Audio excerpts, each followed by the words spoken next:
What's up, you guys? Ross Sapp, managing editor, FightfulMMA.com, the ever-growing FightfulMMA.com. We also have FightfulBoxing.com if you're into that type of stuff. You can catch both of those over here on our YouTube.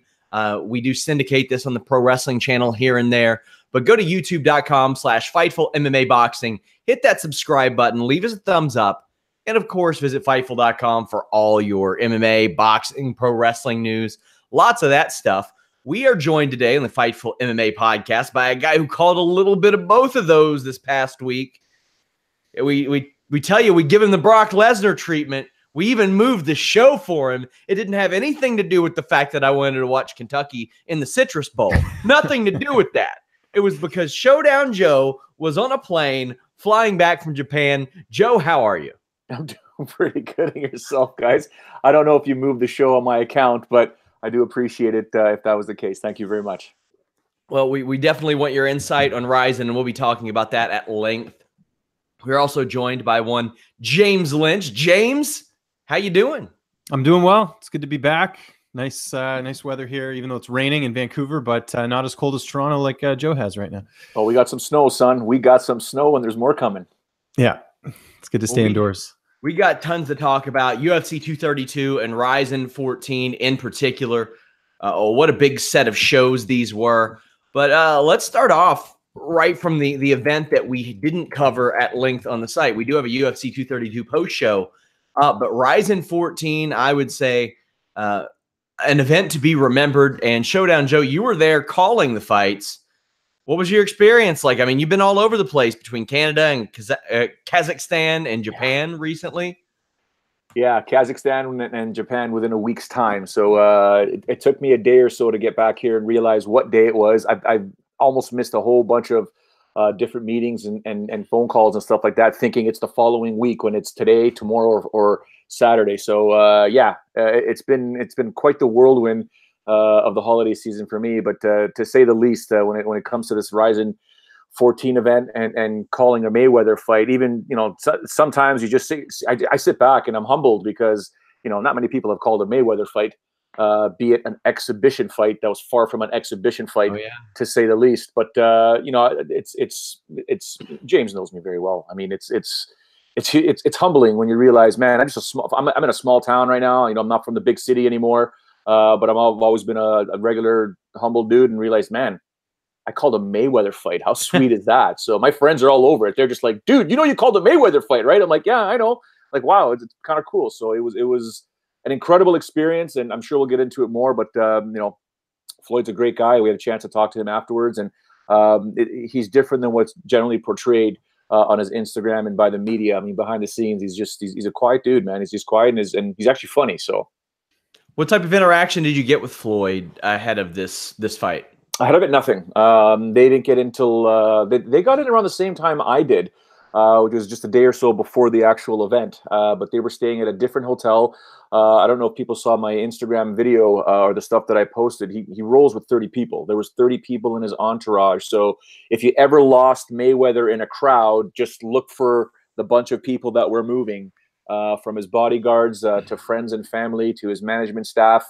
He was always rolling, at least 30 deep. So no real interaction beforehand because obviously he was secluded. And at the time when they were doing the media stuff, when Floyd did come in to do some of the media stuff, I wasn't around. So that was taken care of from their end. I knew enough about Floyd heading into this fight that I didn't really have to ask him many questions. Although I did want to ask a few, but they were answered once that fight took place. Afterwards, much more when we were waiting, when everything was said and done and the whole countdown to New Year's was completed, we were off waiting for the bus. They made us move to a different area because the buses couldn't come in and or leave until Floyd and his camp left because they had a bunch of vehicles and stuff there. So they moved us upstairs and we waited for the bus there. And as we were waiting for the bus, you could hear the rumbling of people coming in and out.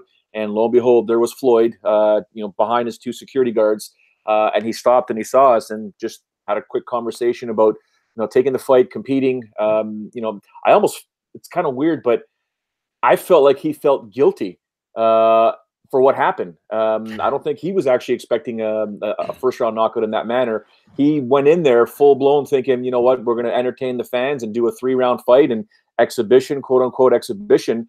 And as soon as, Tenshin Nasukawa threw that hard left hand, Floyd's hands went up, and it was game on from there, and, didn't last long. So, James, I'm assuming you've seen the fight by now? Yes, I have. Yeah. That was something, wasn't it? Yeah. In particular, that second knockdown was particularly brutal. A vicious uppercut that I thought was the highlight of this exhibition. Tenshin Nasukawa is the Rizin golden boy. That's what he is. He's a guy that 20 years old. He was, I don't want to say, I had some people saying 30-pound difference. It was a 10-pound difference based on the weigh-ins the day before. But he's a 20-year-old who has competed, gosh, I think, I can't even count how many times already for Rizin. 4 MMA fights, I think 4 or 5 kickboxing fights, beat Kyoji Horiguchi in a kickboxing fight, who is another one of their top stars. It's clear that Rizin, at the very least, are not concerned about protecting these guys at the very top, because they've already matched up Horiguchi in a situation where it did not favor him. Then they matched up the guy who beat him in a situation that did not favor him. What did you think when you saw this fight? I think they're really trying to focus on the North American market. And I think that the fact that these guys, like you said, Nasukawa didn't win, but it's the fact that people know about him now. I mean, he's always going to be that guy, at least from the super casual MMA fans, is the guy who fought Floyd Mayweather. So I think, and to some degree, it's just about getting their names out there. I think even the Horiguchi fight is the same thing. But as far as the match itself, I mean, you got Floyd Mayweather taking on, one of the up and comers. But if anything, I mean, we knew that Mayweather wasn't going to go into a situation where he would look bad in any sort of way. So the result isn't surprising. I'm not here going to throw out the conspiracy theories like everyone has, because a fight this high profile, there's always people throwing out their own theories. But I mean, I watched it. I was entertained. I thought it was it was good. And I don't I don't subscribe to this theory of because Nasukawa lost or any of these other things that somehow that hurts him. I think if anything, people know who he is more, and that was accomplished. Joe, your thoughts as this fight unfolded? Walk us through it. Well, I mean, from the national anthems, which is a first for me, the Japanese national anthem and the American national anthem, and Floyd sort of being Floyd, just walking around, and he wasn't disrespecting either national anthem, but he was starting to get in the zone, and eventually when the introductions were made and the fight started, I made it clear with, people asked me about my introduction of Nasukawa and my introduction of Floyd as they were making their way to the ring. That wasn't scripted. I had no idea what I was going to say. I didn't even do anything. I just said, you know what, I'm going to enjoy the moment. And right before Nasukawa was introduced, it hit me that, what George St. Pierre is to Canada and what Conor McGregor is to Ireland, this kid is to Japan. And that's what came out of my mouth. And, people were looking at me going, yes, Joe. And I was like, that wasn't scripted. It just came out. And as that was going on, I started getting the chills, thinking to myself again, holy smokes, I'm going to call a Mayweather fight. This is sweet. But then the professional side kicks in, and it's like, make sure you keep things on point. Try not to crack any jokes. Make it as professional as possible. That's what you're supposed to do. And as the fight went on, I mean, Floyd right off the bat throwing, I don't know what that was. It wasn't a jab. It was just, he was just throwing his left hand up. And in my brain at that point in time, I'm like, Floyd, you better take this seriously. This kid is fast. This kid is powerful, and he is going to do anything and everything to knock your head off into the second row. And then as soon as Nasukawa did throw that combination, that thing woke up Floyd, and Floyd put his hands up. He realized, okay, you know what? This kid's not playing around. Let's just take care of business here. And it's funny, Sean, you mentioned about, the uppercut. To me, it was the left hook. It was the left hook because in paying attention, again, it's in real time. And when you take a look at the fact that he never really sat down on the punch, or my eye wasn't quick enough to catch him actually throwing the technique, I just saw speed and power. I didn't see the what we would usually see in MMA when someone's like loading on their punches and throwing the left hook. It was just so fast, so quick, so beautiful.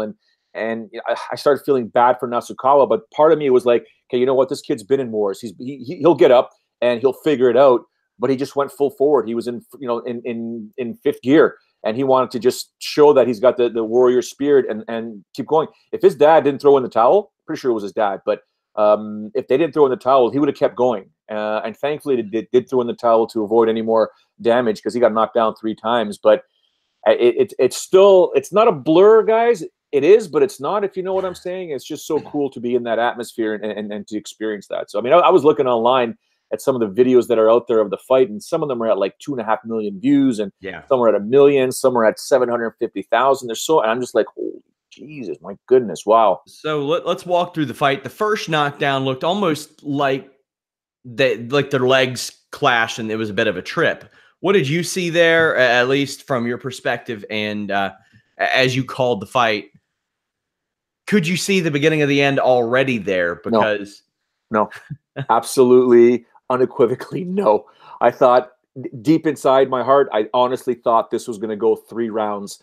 I was not expecting that to happen. I do understand the potential, legs crisscrossing, but you could hear Floyd's punches landing. And again, he wasn't throwing full force. There was a body shot that he threw that was full force. That one, I mean, you could almost feel that one through the ring. But in seeing what I saw, again, you're sitting there and you're in awe, because I know what Nasukawa can do. The kid's been called a wizard. That's why I mentioned it on the broadcast. He throws these insane wizardry-like combinations and finishing moves that you can only see in video games, but he executes it with perfection. Now, he couldn't throw kicks in this fight or knees or elbows or anything of that nature, but knowing the skill set that he brings to the ring, I thought there was going to be some sort of combination or constant something that would try and confuse and hurt Floyd. No chance, man. It just goes to show you how amazing Mayweather actually is. And to think Conor McGregor went 10 rounds with this guy, and it leads you to believe a lot of different things, to be honest with you. But that experience, it's like when I used to talk about Anderson Silva back in the day, guys. It was one of those things where you think to yourself, does this guy see fighting in slow motion? Because he's seen so much over his career, and he's at such an elite level that it didn't matter what Nasukawa was going to throw. He's seen it 1 million times, and he knows what the body's going to do. And, you can talk about Renzo Gracie and Rickson Gracie when it comes to jiu-jitsu. They know what the human body is going to do at any one point in time. So they perfected that art. So I think Floyd obviously has perfected his skill set with the sweet science. James, when I knew that Mayweather meant business, was that uppercut. That second uppercut, I was like, oh, this isn't going to last much longer. And Nasukawa was able to land some strikes, a couple of little combos to Mayweather, although that does happen on occasion because Mayweather is a defensive-minded fighter. Wasn't this time. But at what point did you realize this is going to go downhill for Nasukawa very quickly? Yeah, it was right there at that first shot. I felt like you could see the difference in not only the power, but also just in the speed too. And I think that, I think we all got the sense, and I'm, sure Joe sort of touched on it there, that you got the sense that Floyd didn't want this to drag on, that, which is typical of his boxing fights. I know there's more of a strategy there with the fact that boxing, in like a normal ring in North America is a little bit different. You could get the sense he wanted to finish this early. And I knew as soon as he was sort of landing a little bit more, that it was only a matter of time. And I think that's, he wanted to do that. I mean, had he just won a decision and played it really safe, I don't think people would be talking about this fight as much. And I think the fact he did get a finish, I think is good, because it's one of those things that, I'm pretty sure everyone's seen that clip over the last weekend. It's floated around everywhere. So, I mean, it's a win-win for Rizin. We had the third knockdown, a little bit funny in the visual, but Mayweather was able to finish Tenshin Nasukawa. Now, Tenshin Nasukawa is a guy who, despite the fact that he's 20 years old, that we know of, I like to say, because this is amateur fighting, MMA, and kickboxing. He had 111 amateur fights. He had 28 pro kickboxing fights, 4 pro MMA fights. He's at fight like number 150 at this point. Although he's not an accomplished boxer, he's an accomplished kickboxer and MMA fighter. Joe, this was a unique situation. He was finished. That was that. And then you hear it. And it's always going to be a thing that you hear when it comes to Japan and New Year's Eve in particular. We heard it about the Ishii and Fedor fight years ago too, which was curious in its timing. We'll talk about that in a bit. It's a work. It's fake. It was scripted. I can't believe that people would be this dumb to suggest that Rizin would fix a fight that I don't know how to say it, quite frankly, embarrassed Tenshin Nasukawa to some degree. If you were going to work this, you would have him throw one kick, Floyd Mayweather would leave the ring, the subsequent groups with them would engage in a big brawl, and you'd say, oh, okay, sorry, this soured, let's move on. That is the ultimate Japan finish. I'm shocked that people saw this. Did you know that people were going to react this way? Because it almost always comes. Oh yeah, 100%. No ifs, ands, or buts. But I try not to focus on it because no matter what, you can pick any UFC bout that happened before that. You know, Jon Jones and Alexander Gustafsson was fixed because they want to get Daniel Cormier, and there's so many different variables in fights that people will look at and say that was fixed. It was scripted. I mean, I assure you, and I can tell you right off the bat, that was not a fixed fight based on what I saw with my own eyes and what I called. So. I knew the conspiracy theorists were going to come out there, and, you know, whatever, dude, all the power to them. It's no different than the flat earthers and stuff like that. Everyone's got their opinion, and everyone's got, you know, that's fine. It's cool. From my perspective, I didn't see it as a work. I saw a very skilled individual in Floyd Mayweather's skill set and level on a completely different level than his opponent, who I thought was absolutely I still do think he's a fantastic fighter, but again, it just shows you that there's so many different levels. Even when I was talking to some of the guys that competed on the card, you know, with Johnny Case and John Crouch and Ray Longo, and they just simply said it just goes to show you the different levels there are in striking.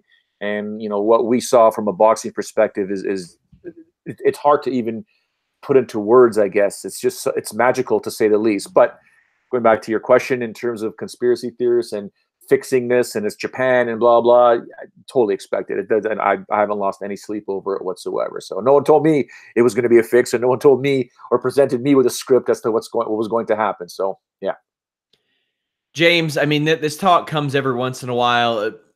The most prominent accusations of fix by casual fans that I had ever saw was Anderson Silva, Forrest Griffin, another situation that did not make sense.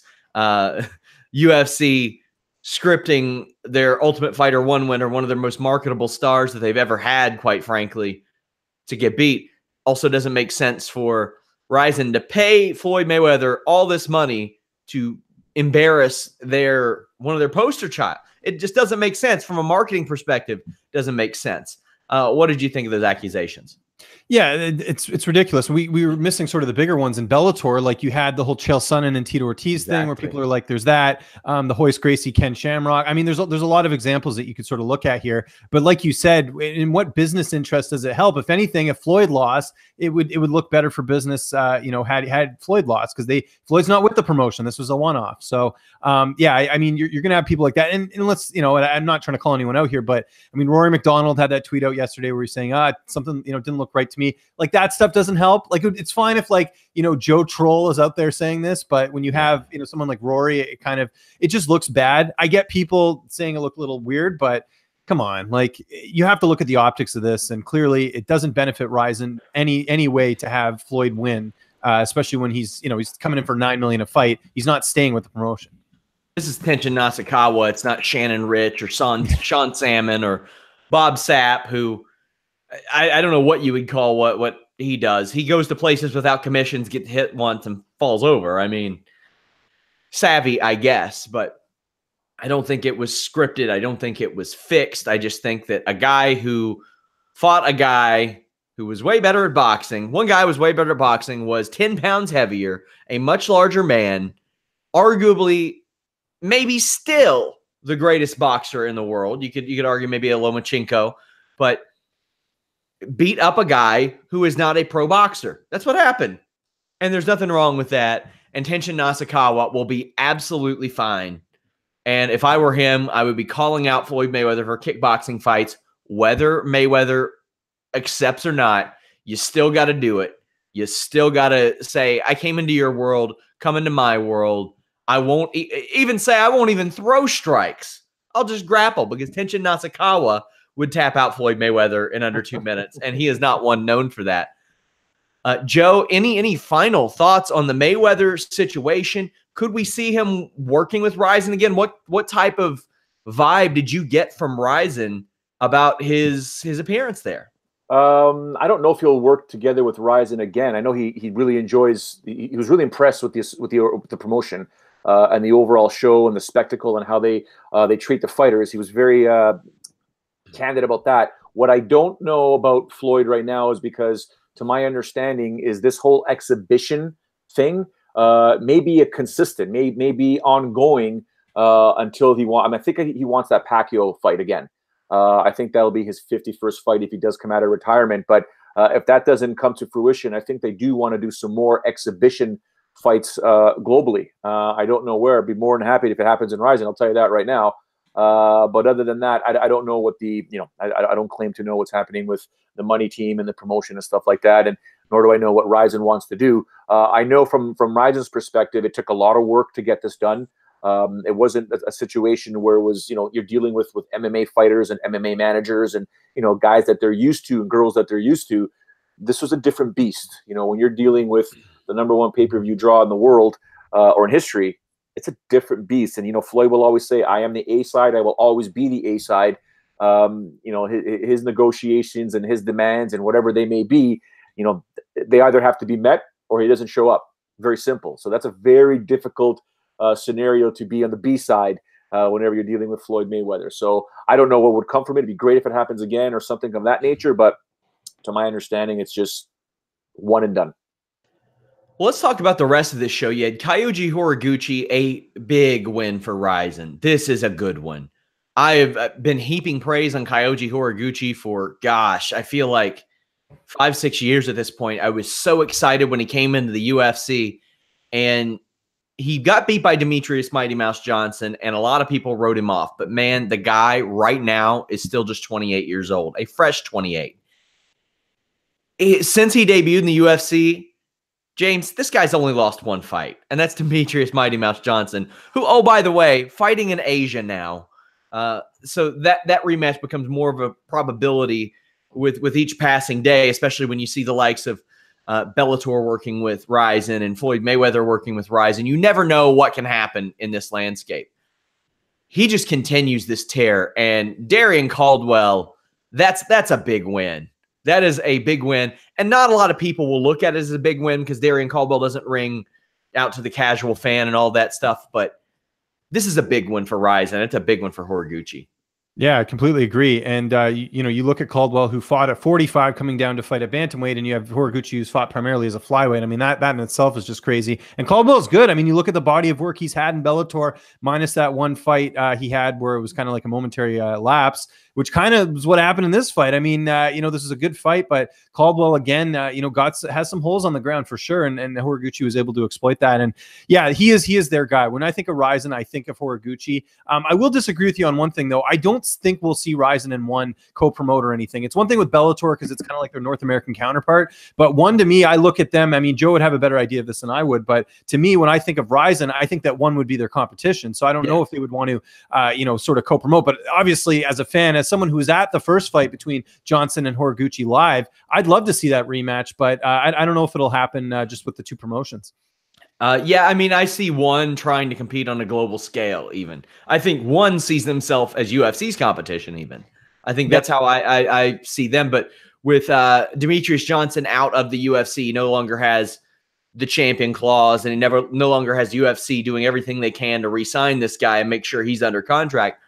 I just think it's more of a possibility. I had the good fortune of seeing Horiguchi fight live at the Cincinnati show in 2014, and you could just tell this guy was what he was built up to be. In Rizin, in particular, he's beaten everybody put in front of him, Joe, and now he's competing at bantamweight and has along the way. He is one of the best bantamweight fighters in the world, in my estimation, Joe. He's up there.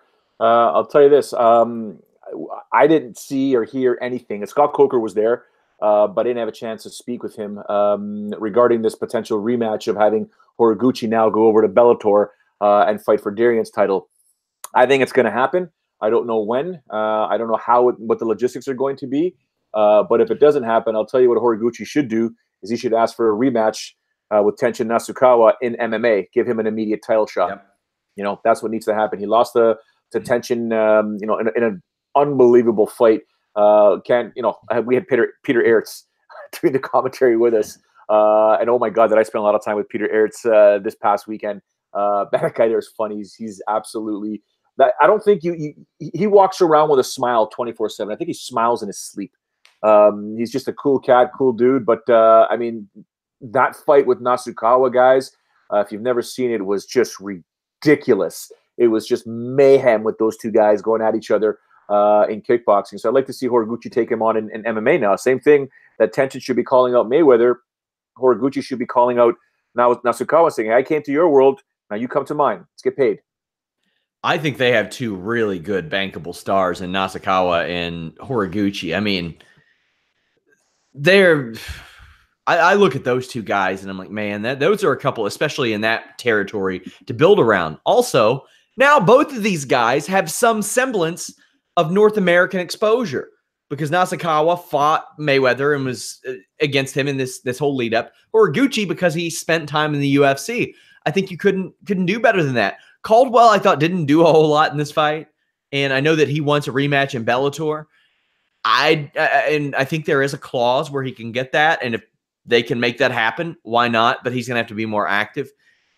It was not a good night on the MMA side for Americans. You had Johnny Case winning, which I will talk about on its own, but Brandon Halsey, former Bellator champion, beaten. Darren Cruikshank, who is almost like Rizin's Donald Cerrone at this point. Who you want to fight? Okay, cool. Throw him in there. That's what he does. Justin Scoggins, beaten. Auclair, beaten. But the one I particularly want to talk about off the top is Montoya over Justin Scoggins. James, you spoke to Scoggins ahead of this fight. I love the interview. He talked about he had a fight scheduled for the UFC and they just cut him. He is a guy that has always been, the rap has been potential unfulfilled. And he got tapped out with a TP choke. I did not see that one coming. You didn't see it coming. All right.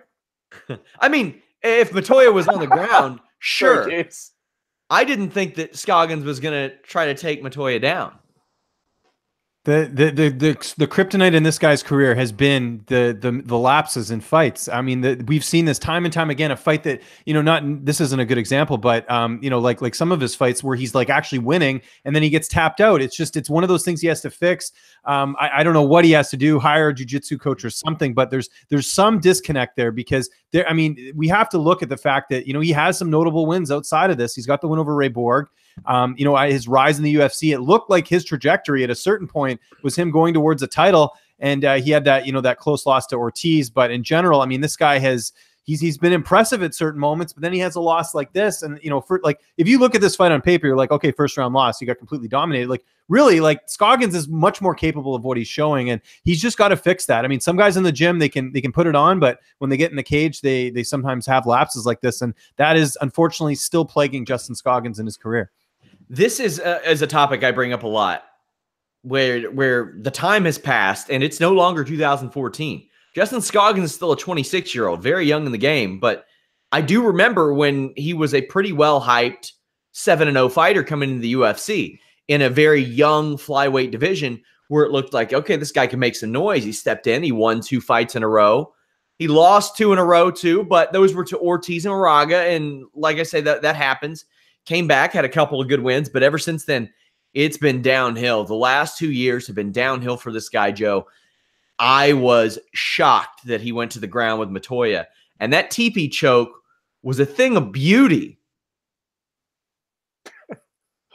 Thing of beauty. I was sitting there going, what is Montoya doing here? I'm not understanding this. And I started looking at, you and I have talked about this before, James, long before you came onto the podcast as well. We used to talk about various submissions, and especially with the certification of the referee course that I did with Big John. A choke is a choke.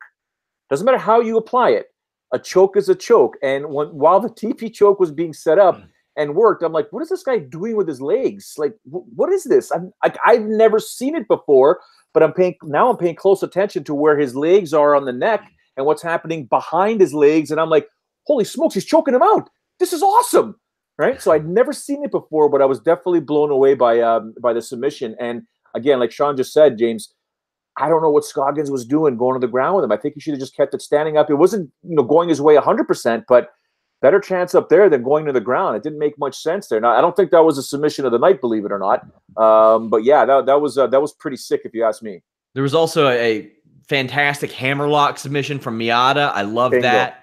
I'm a big fan of the hammerlock. I think it is underutilized in MMA. Gabby Garcia won. Joe, you got anything on this? Come on. What are we doing here? I didn't know what was going on with that fight there. Listen, I didn't know what was going on beforehand. I would assume Barbara would have no intentions whatsoever of allowing Gabby Garcia to get anywhere near her. If you're a kickboxer and you want to knock out a grappler, don't let her near you. And she didn't have any sort of sense of urgency. She came into this fight specifically saying, whether I get the finish or not, I could be happy if we go 3 rounds, doesn't matter, but I'm going to show my skill set. And I was like, no, Gabby Garcia is a very large human being. She's very strong. Stay away from her. And then afterwards, the craziness that happened afterwards, I thought that was absolutely, I don't even think Gabby knew that was going on, to be honest with you. She was like, what's going on over here? But yeah, that was fun to say the least. One of my favorite headlines that I saw was from news.com.au that says, freak show in full swing as Gabby Garcia is ambushed by 54-year-old rival after another easy win, Joe. Yeah.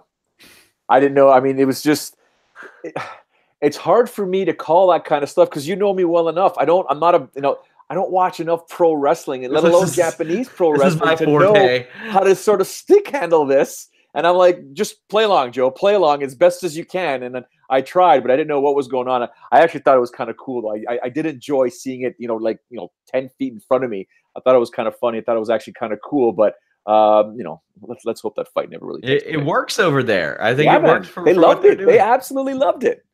I also want to talk about Johnny Case. James, this is a guy who I think has been criminally underrated for a long time. Maybe shouldn't have been cut from the UFC when he was, but he was taking so long in between fights. I mean, that's the thing. He fought once in 2016, once in 2017. They let him go after he started 4-0 in the UFC. He's been way more active in 2018. From March till this show, he fought 4 times, didn't get beat at all. His 2 UFC losses are his only losses since the end of 2010. So when he was booked, I thought, okay, let's maybe watch out for him. I think that he's criminally underrated based on a couple of losses to guys like Jake Matthews and Tony Martin. He ended up picking up the win here. What do you see in the future for Johnny Case, who is still a 29-year-old guy and got a solid win here? It was a great win, and I think it just speaks to the fact that I think this was someone the UFC let go a little bit early. Like you said, relatively young. He switched things up, ahead of this camp. He's now living in Vegas, so he's dating Emily Whitmire, the UFC fighter. So they actually live together in Vegas, and what he does is he trains at Extreme Couture part of the time, and then he drives down to Phoenix, or to Scottsdale, I should say, to train at the MMA lab.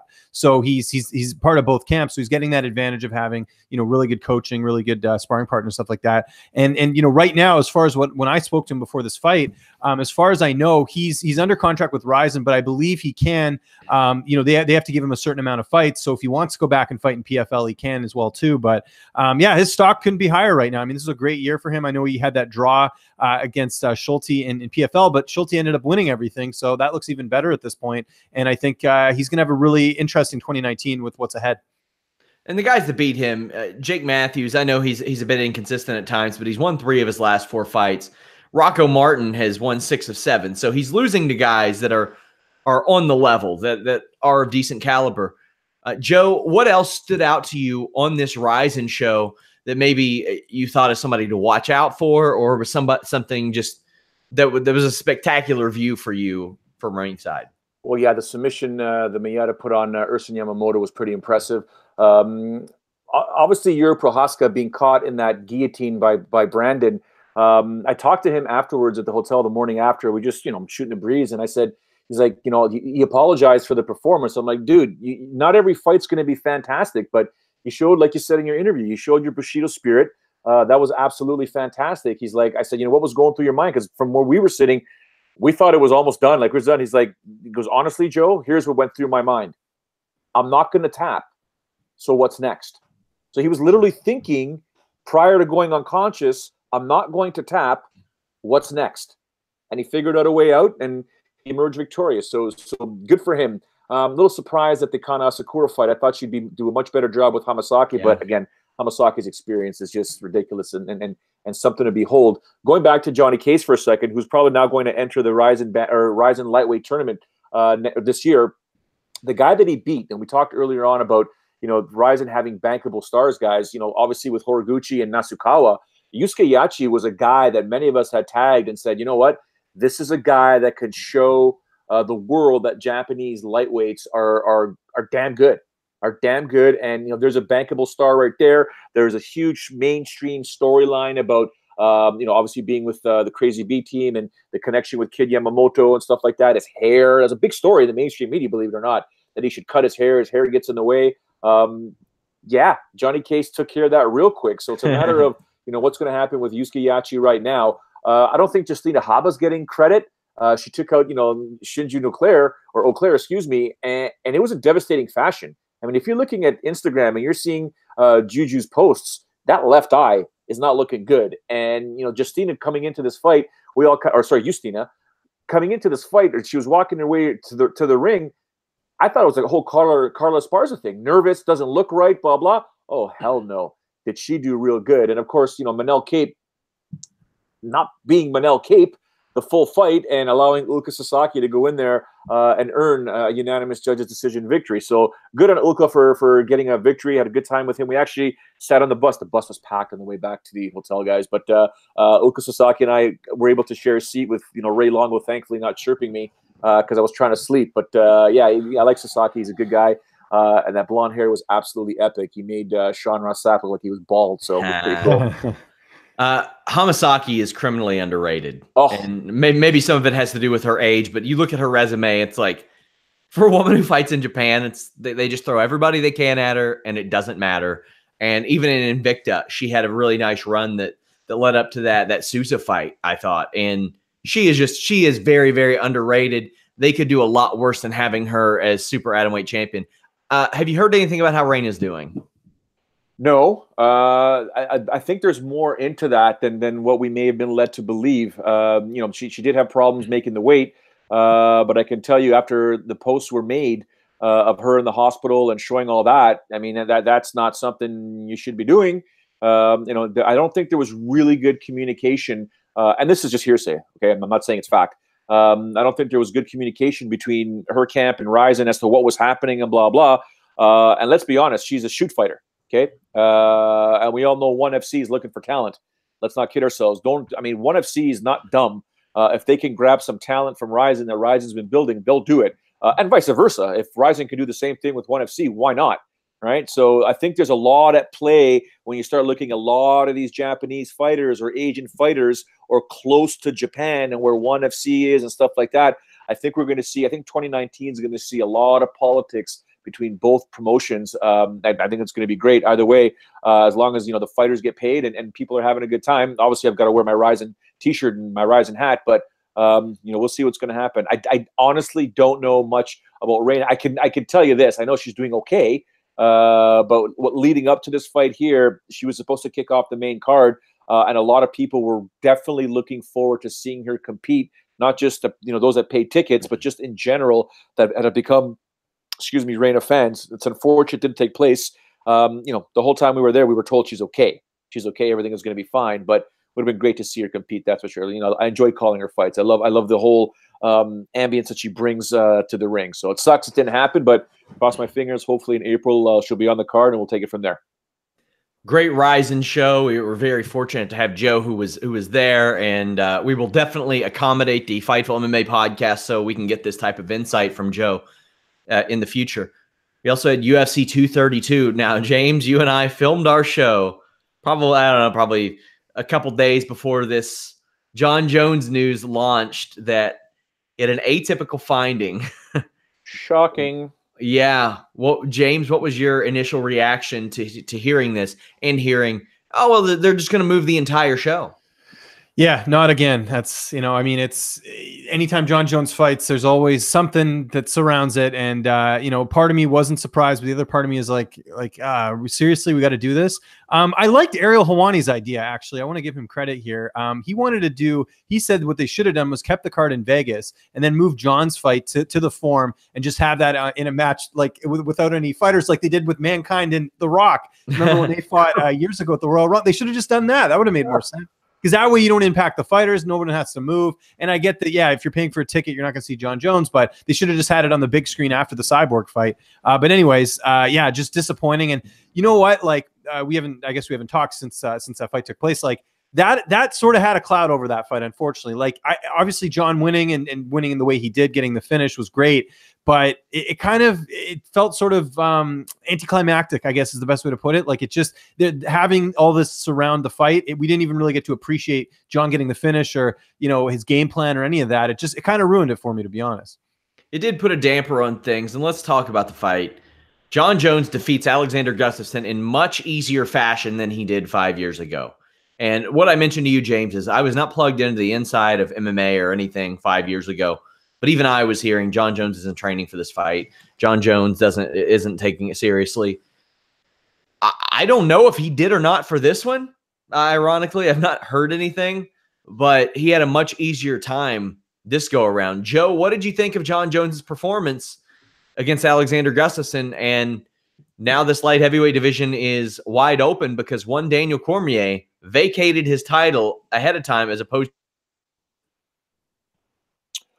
I wasn't overwhelmed with Jon's performance. I did like the finishing technique, how he trapped the right arm underneath Alexander as he stabilized position. I do like his explanation after in the post-fight interview, how they believed and what they saw was if you keep Alexander Gustafsson down for 30 seconds, chances are you can keep him down for as long as you want. I did like the technique Jon was using. Again, I wasn't overwhelmed at all by the performance. Nothing really stood out to me to say, oh, wow, what a great fight. I was there for the fight, obviously, in Toronto back then when they first competed. This one was, again, underwhelming in terms of just how it all went down.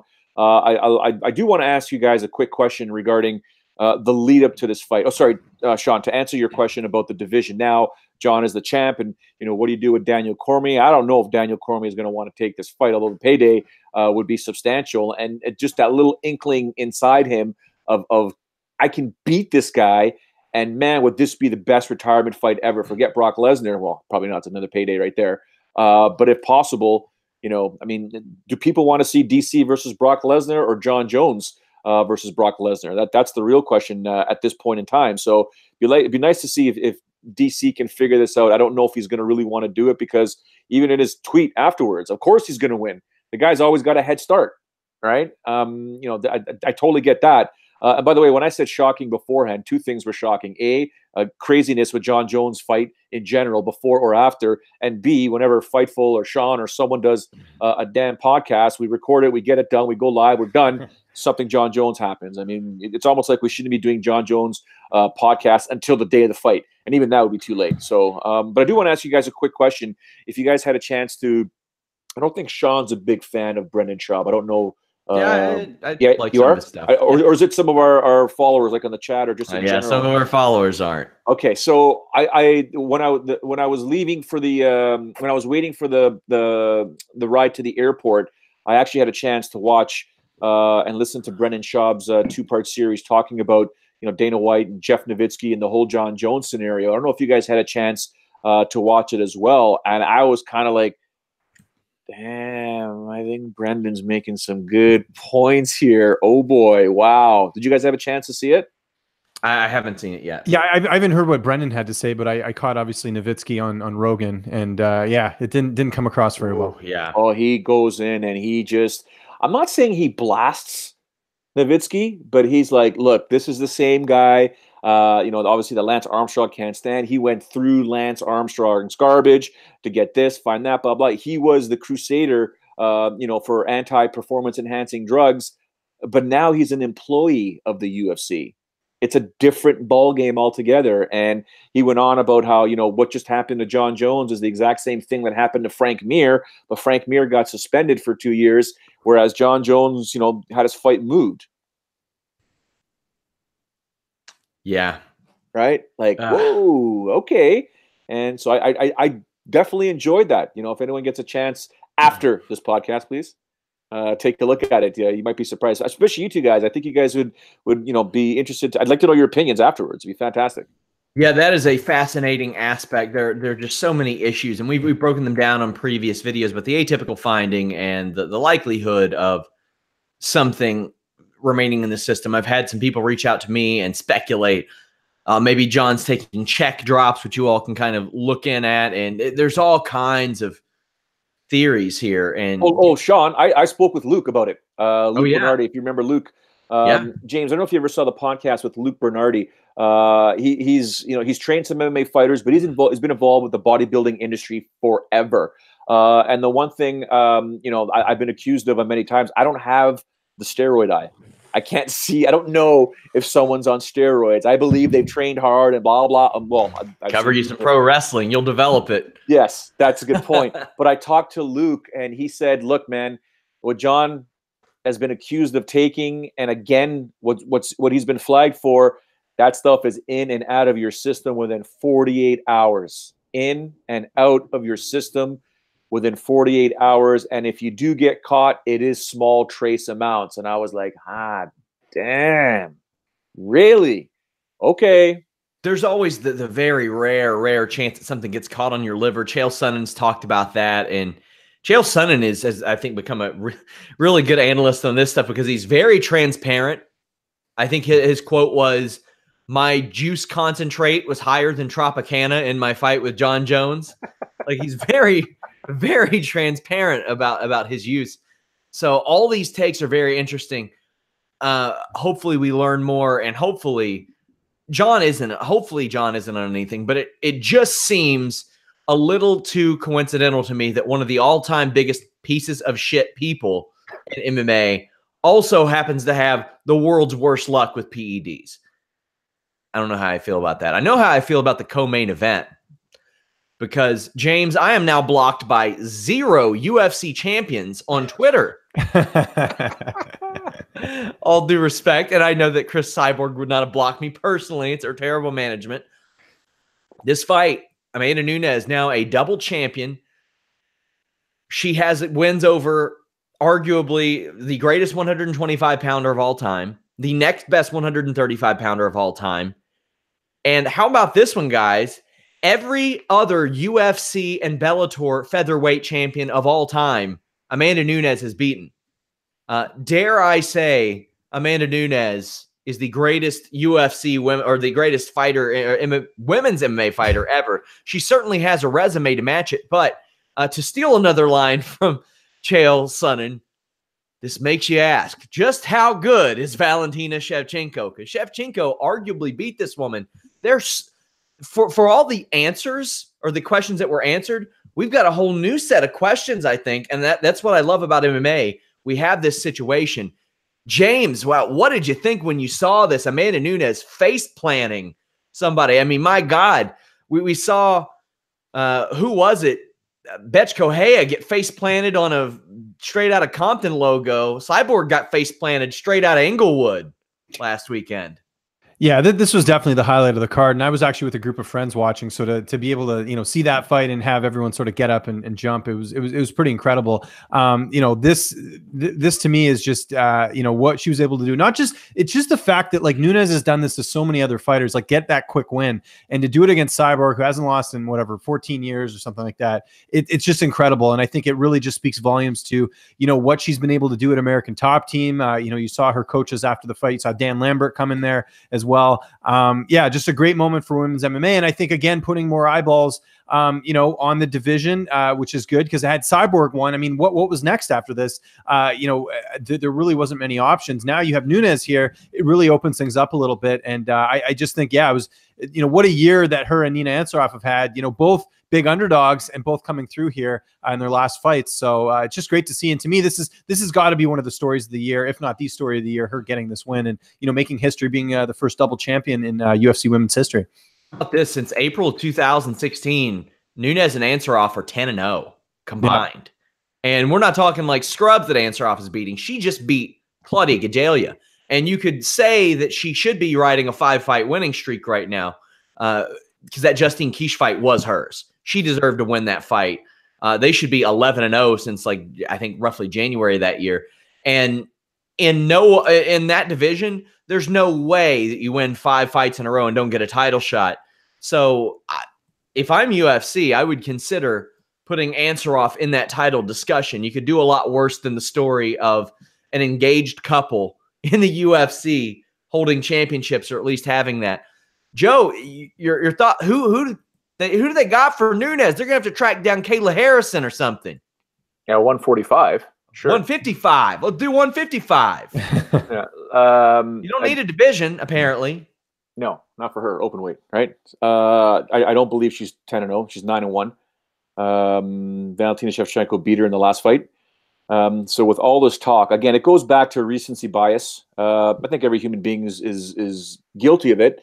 But the bottom line is the body of work that Amanda Nunes has put together has been absolutely fantastic. But in my opinion, there will always be an asterisk with the rematch with Valentina Shevchenko. In my opinion, on my scorecards, it was almost painfully obvious. Valentina won that fight.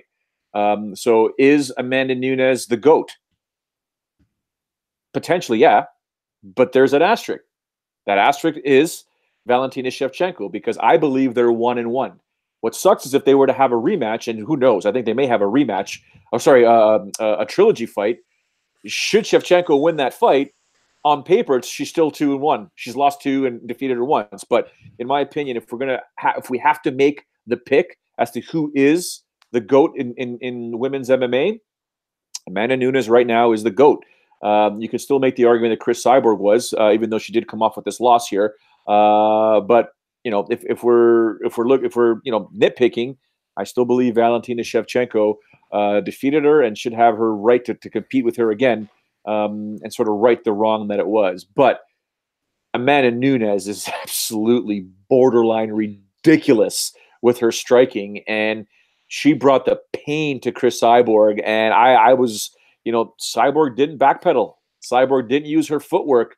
Cyborg's ego got in the way of her and says, "You can't hit me that hard. I'm gonna knock you out. I just need to land." And when she got rocked, it was too difficult for her to realize, ooh, I got to some way, somehow, either clinch with this woman, get her down to the mat, or put her up against the cage and get these cobwebs out of my head and not go toe-to-toe with her, because she does bring a lot of power, Cyborg does, right? But what Amanda did to Miesha Tate, rearranging her nose, what Amanda did to Ronda Rousey, silencing that freight train real quick, crashing that one, and then doing this to Chris Cyborg, can never be overlooked. I mean, Amanda Nunes, her striking, again, she throws that, her jab is almost like a hook, and her cross is almost like a half cross, half overhand. You know what I'm saying? It's very difficult to defend. If you look closely at how she throws both those punches, it's very difficult to defend either way. And I guess you can try and prepare for it, but man, once she's in front of you and that lioness starts going off, I'm sure it is not that easy, man. And by the way, guys, at Titan events, when she shows up, she runs the show. No one from American Top Team can compare to her. She runs the venue, guaranteed. Trust me, been there. I often talked about how Holly Holm looked like she was always preparing for Ronda Rousey. I've also mentioned how Cyborg, once it became a possibility that she was going to face Ronda Rousey, started to put people at the end of her punches and didn't lose any power as a result, because whether or not you're confident in your skill set, you don't want to clinch with Ronda Rousey. Amanda Nunes is very good at that. And we saw Amanda Nunes employ that after she baited Cyborg into being the old Cyborg that would get tapped once and then get a little bit reckless. I don't know how much of that was a game plan and how much of that was reactionary, but Amanda Nunes played it perfectly. And I think she would have had a challenger ready had Kat Zingano beaten Megan Anderson. But here we are. We have Alexander Gustafsson, title challenger, losing. Cyborg, champion, losing. Carlos Condit, a former champion, losing. Chad Mendes, title challenger, losing. Arlovsky, former champion, losing. Kat Zingano, title challenger, losing. BJ Penn, a former great, losing. The Megan Anderson-Kat Zingano fight was controversial. The Ryan Hall, BJ Penn fight, a little bit expected. The Volkanovski-Chad Mendes thing is the blueprint on Chad Mendes. He gets exhausted after exerting a lot of energy on takedowns and hates pressure. Condit didn't look any younger than he ever has, but was able to get out of a couple situations. What of these former champions and challengers and the subsequent defeats that they experienced in some cases stood out to you the most, James? Well, I mean, there's so much to unpack here. I think as far as Condit, I just think he can't compete on any sort of level at this point. I don't know. Some fighters they get to that plateau and it's just sort of downhill from there. Not to take anything away from Chiesa, who I thought looked way better at welterweight than lightweight. You've got Chad Mendes. I think with Mendes too, the layoff, getting up there in age, he's taken a lot of damage too. I mean, Mendes has been knocked out by McGregor and some other fighters as well. So, big setback for him. And it sounds like, based off everything he said, is that this is it for him. He's retiring, which is kind of disappointing. I think we'd like to see him maybe switch weight classes or something like that. The Megan, the problem with the Megan Anderson fight and the Zingano fight is that we still don't know enough about Megan Anderson, because it was one of those, things that just happened. I mean, Kat got her eye sliced and, it ended real quick. And I don't think you can take anything away from that matchup, because it was just one of those things that these guys, if they fought again, we'd have a better indication of where both of them skill-wise are. But it's one of those things that happened. The Kat got caught. She couldn't fight. Fight's over. And then as far as Penn, I mean, he's getting up there in age. I don't think it was anything too surprising that he got submitted, which I know he hadn't been before, but in the UFC. But nonetheless, Hall gets the win, and good for Hall. He can, move on and use this to, go into bigger and better things. Joe, I want your thoughts on the Megan Anderson Zingano thing. A lot of people were crying DQ, no contest. I don't see it. That's a completely legal tactic, from my understanding. What are your thoughts on this? Who the hell said DQ or no contest? Lots of people. Lots of people. The strike was thrown with intention to knock her opponent out. It's a high kick. Yeah. It just so happened that the toe grazed the eye and cut her eye. Fight over. I agree. That's Fight it. over. Simple. Now, do you want to run it back? Yes, sure. Let's run it back. Sure, Yeah. We can run it back, because we would, James, I'm sure, would understand that we would rather see a head kick knockout than a slice of the eye. But the strike was thrown with intention. And I got into a bit of a discussion with some of the people on the bus at Rizin, discussing that, it's no different than an eye poke. An eye poke comes with your fingers. You can't purposely eye poke with your toe. Yeah. Okay? You have much more eye-hand coordination to poke somebody in their eye, as opposed to eye-foot coordination to poke someone in their eye. That was a head kick that was thrown. It was thrown with bad intentions. It just so happened that the distance was quote-unquote incorrect, but the toe went into the eye and caused damage. Fair, fight over. She could not continue. That's what happens when you fight. There may be techniques that stop you. This happens to be a technique that stopped her. Now, no contest is a bunch of BS. Disqualification is a bunch of BS. Okay, run it back. It was 61 seconds long. James Lynch wants to know more about Megan Anderson, as does Sean Ross Sapp. So do I. We want to know more. Let's run this one back. We'll call it an accident. Give them the rematch. I have no problem with that. But to say that this should be a no contest or disqualification, come on, man. It's a punch, or it was a kick that was thrown with bad intentions to knock out or hurt her opponent, which is exactly what it did. James, what else stood out to you on this show? A lot of things. I thought Montel Jackson looked good kicking off the card, really showing that he's a bright prospect. I don't think anyone's taken O'Brien Kelleher that quickly. That's been very impressive. I thought Uriah Hall somehow, he is the weirdest guy in terms of his career. Yep. He's losing this fight, and then out of nowhere, he knocks out Bavon Lewis, hands him his first loss. Big win for Hall, still relevant, but again, just so inconsistent. This is a good win for him, but don't be surprised if his next fight he loses. It's just sort of the way his career is going. I really like Nathaniel Wood at 135. He looked great against Andre Ewell. Really, they're really high on him, it seems, and I'd like to see him get a veteran next. We talked about Hall. Peter Yan's another bantamweight I'm very impressed with. Fight I'd like to see him have, that sort of came to mind because this was a dominant win. I'd like to see him and Rob Font. I know maybe the rankings, it doesn't work out that way, but Font has been a little inconsistent as well, usually when he gets that step up. So give him a rising prospect in Yan, and let's see how he does there. And then Walt Harris, worst fight on the card, but he gets it done, gets the split over Arlovsky. Yeah.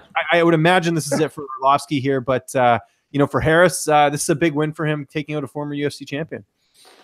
Joe, after the show, Dana White was asked about Brock Lesnar. He says that he thinks that Brock leverages UFC and WWE against one another. Of course he does. Why wouldn't he? Especially when you have Dana White saying, well, we're not going to wait on him, but he's definitely in the mix, even though he hasn't fought in 2.5 years. What are your thoughts on Brock Lesnar? He has a match coming up in a few weeks at the Royal Rumble. It is WrestleMania season. Daniel Cormier says he wants to retire in March. Dana White doesn't want him to retire for 3 more fights. There are a lot of moving pieces here, but you think we see Brock Lesnar fight this year? Well, whenever, you and I have talked about it before, where there's smoke, there's fire, right? Yeah. I think that, don't worry about Dana White. Dana White has a specific job to do as a promoter, and that deals with money. That's, to maximize, well, for the most part, to maximize the revenue he can generate from the athletes that are on his roster. Hence the reason he doesn't want DC to go anywhere, because DC potentially has at least 2 fights or 2 options in Brock Lesnar and Jon Jones. 2 big fights that people will tune in to watch. Because I think the listing on Jon Jones, that a lot of people want to see him lose now. They really want to see him lose, and others that are in favor of him really want to see him destroy the competition, especially be it Brock Lesnar. In terms of Brock Lesnar potentially coming over and Brock Lesnar playing the UFC against the WWE and vice versa, oh hell yeah, that's what's called negotiations. You have to, when you have the ability to put another iron in the fire, you use it. It's when you don't have that iron in the fire that you've got to sort of be careful how you negotiate, because you could end up losing. Brock Lesnar can do what he wants, when he wants, how he wants. So kudos to Brock Lesnar. If he can get maximum paydays, he's not getting any younger. So if he can get maximum paydays with what he's doing right now, do it, man. By all means, do it. I don't hate the guy. Got to get paid, right? No matter how much money he's already made. If you can get paid more, right? So with Dana White, all depends. I don't want to see DC leave anytime soon, but again, he's not getting any younger, and we should all be paying close attention to what he wants to do, because he deserves a massive payday as well. A reminder, guys, FightfulMMA.com. We're working to get up news more often, faster, all that stuff. Your recommendations for content, always accepted. Leave us a thumbs up on this video. We are on podcast platforms everywhere. So make sure you all leave a thumbs up, subscribe. I understand we have a community of Discus users that are going to join us on the site soon. Want to welcome them. Get on those articles, comment, let us know your thoughts. I always want to hear your thoughts. Anytime I see any comments, I look at them. I usually reply to them on the site. James, you can be followed at Lynch on Sports. Tell them what you got going on this week. I'm just sort of getting the wheels spinning right now, getting some stuff lined up over the next couple of days for interviews. I was off. I couldn't work. It was kind of a bummer. It was good to see family, but definitely excited to get back into the fray. And yeah, start my year off pretty strong. Lots to, even though we don't have a UFC card until the 19th and there's this big gap, there's still a lot of MMA stuff going on. So just follow me on Twitter and find all my updates. Yeah, there are virtual picograms of UFC events over the next coming weeks. Joe, what you got going on? Trying to survive, trying to make sure that I do realize that today's Thursday and it's 3:03 p.m. Eastern. So I'm trying to get my body and my mind understanding that, use your calendar, which I do all the time. But, same old, just work. And so glad to be home with my family and, get to see my boys play soccer. On Saturday, we got our game, first game since the holidays. So, yeah, same old. And of course, paying very, very close attention to what Rizin will be doing with this lightweight tournament. Or Grand Prix sort of thing. And I'm paying a lot of attention to what's happening with this whole Jon Jones, USADA, Daniel Cormier, and all that jazz. But I am looking forward to the next UFC, because will that officially be the end of the 125-pound division? So looking forward to talking about that next week. As we wrap up, because I promised our viewers we would do it every week, let's take a quick look at the rankings. This shouldn't take too long. I'll project them here.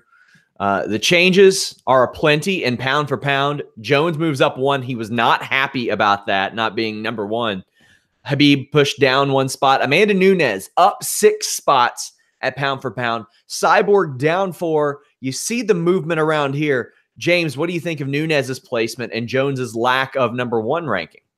I think Nunes' placement is good. I think that she's earned her spot. And I think as far as Jones, yeah, it's tough because we don't have the answers. I mean, technically, he still fought. He got the win. I don't know. I think anytime you want to take the rankings too seriously, you're probably going on a fool's errand. But to me, it's just it's not surprising. Peter Yan moves up to number 14 in the bantamweight division with his win. But in the lightweight division, Joe, Volkanovski up 6 spots. He is now tied at number 4 in the featherweight rankings. Mendes down 3. This pushes down Josh Emmett 1. What do you think of this? Volkanovski, that's a big leap, and in a division where it's not easy to crack that top 3 with Ortega, Aldo, and Edgar there. Yeah, I don't think a victory over Chad Mendes should put him up there. But kudos to him. I mean, after that performance against Chad, it's like this dude doesn't go away. Like, holy jeez, man. He just kept coming and going and going and going. So, yeah, I think, he just fought a name. I'd like to see him fight some more names now. I think he does deserve it. I just don't know if I like the ranking position right now. We see a lot of people moving up and down.